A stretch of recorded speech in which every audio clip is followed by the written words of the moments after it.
बिस्मिल्लाहिर्रहमानिर्रहीम।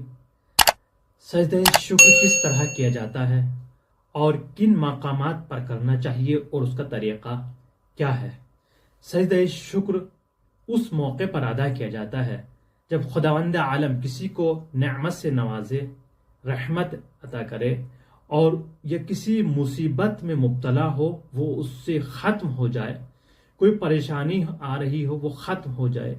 उसको कोई बहुत बड़ी खुशी मिली हो या उसको खुदावंद आलम ने उसको ख़ास तोहफा हदिये से नवाजा हो, तो उस मौके पर सजदे शुक्र अदा किया जाता है। अगर आप इसकी फुल डिटेल जानना चाहते हैं तो हमने डिस्क्रिप्शन में नीचे लिंक दिया गया है, इसमें नीचे आप फुल वीडियो को वहां से वॉच कर सकते हैं और सजदे शुक्र की अहमियत, उसकी फजीलत और उसकी ताकीद जो बयान की गई है उस वीडियो में मुफस्सल मौजूद है, उसका तरीक़ा भी बयान किया गया है।